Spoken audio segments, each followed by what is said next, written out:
All right, we go to lesson number 5. If you have your manuals, go to that particular lesson. And even though the print is not the best one, you can see there a little picture of a pretty famous movie that particularly the younger people will for sure know. Which movie came, well, you see there a picture of a movie. Which one do you think it is? Madagascar. Madagascar, exactly. Exactly. I like to move it, that one. Yes. I'm not going to do it before you. No. I'm not going to do that one. Yeah. We like that movie, don't we? Yeah. Yeah. Have you seen that movie? No? Alright, it's okay. I'm going to explain it a little bit. There are 4 animals in the movie. And 2 of them I'm going to highlight quite a lot. Okay, the hippo and the giraffe I'm not going to highlight that much, although they're very funny. For those of you who like that type of movie, they're quite funny. But I'm going to particularly talk about Marty, the zebra, and Alex, the lion. Yeah. Can we please be a little quiet for the recording also, that you don't need to scream that loud? That would be helpful. Sometimes I listen to the recording, it's like, okay. The movie is about 4 particular animals. There are more animals in the story, but 4 particular animals, and they are living in the zoo in New York City, the Big Apple. And they are happy there, being there in the zoo, and particularly Alex the lion. He shows off every time when visitors come to see the lion. He does this big roar and everything, and he feels like he is the hotshot of the zoo.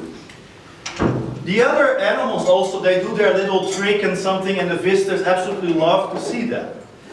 But there is one particular animal, and his name is Marty, the zebra. Very funny guy, if you have seen him in the movie. And he, even though he's okay with having friends, particularly Alex is a good friend of his, he is not so happy being trapped in a zoo. And he starts to think and ponder how his life could look like if he were to be in the wild. Remember that part in the movie? So he is kind of like dreaming about how his life could look like if he were actually in the habitat that he was created for, in freedom.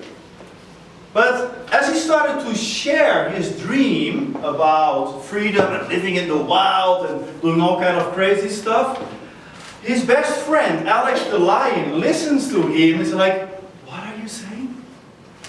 You want to be free? You want to be free in the wild? That's not a good idea. I mean, just look at it. We get our piece of meat. We are fed. We don't need to run after anything. People take care of us. People give us attention. This whole idea about you being in the wild, I don't think it's a good idea." So he really discouraged Marty to even consider escaping or being part of some sort of escape plan, because he believes, Alex the lion, that living inside of that zoo is the best place ever. A few moments went by and Marty still starts to wonder, it's like, how can I get out of this place? Because I'm so curious what this life should look like when I would be somewhere in the wild. So he hatches a plan to escape, and miraculously he is able to get out of the zoo. He starts walking around. Can you imagine on Times Square a zebra? I mean, it's hilarious. It's a animated story, obviously.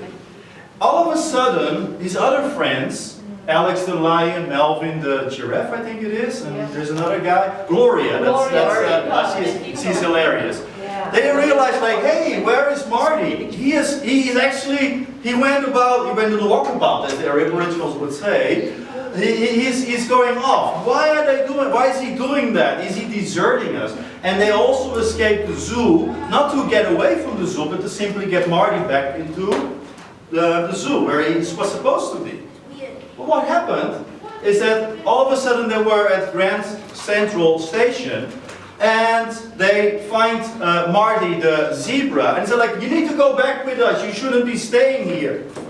But then in the meantime, all kind of people, just try to picture the situation. A lion, a zebra, they are all walking around in Grand Central in New York City, and they're like, I mean, it's a funny story. It's not real, but we can relate to it in some ways. And all of a sudden somebody shoots, and all the animals, they fall in asleep and they are being carried away. Fast forward the story a little bit, and all of a sudden they're on the ship, all in cages, going to some sort of zoo somewhere in another place, because they didn't know where these animals were coming from. And all of a sudden there was a big storm. And in the storm, all of a sudden, several cages and containers, they fell into the ocean, including Marty, the zebra, Alex the lion, Gloria, and Melvin. And that's where the story starts, obviously, in Madagascar. You will see all kind of very funny stories about little, how do you call these little animals that were dancing like the movie book? I don't even know how they call it. Meerkats? Meerkats. If you haven't seen it, Beryl, I really recommend you to watch it. It's hilarious. But the point of my story, the point of the story is simply this. We love the story, obviously. But it's something very interesting, the conversations between Marty, the zebra, and Alex, the lion. Alex thinks that even though he's not in his natural habitat, in his natural domain, he is in prison, in a zoo, he thinks he's still fine. He's like, you know what, this is life, it's great, everybody's taking care of me, and I can show off a little bit to the visitors, and I'm all fine. Whereas Marty, the zebra, thinks like, wait a second, what am I doing here? I'm not supposed to be here. I'm supposed to be somewhere else. And that's what we're going to talk about today, as we're going to think about what it means, a freedom that we can believe in. So I'm going to ask the camera to stop for a second, because we're going to see in this story a lot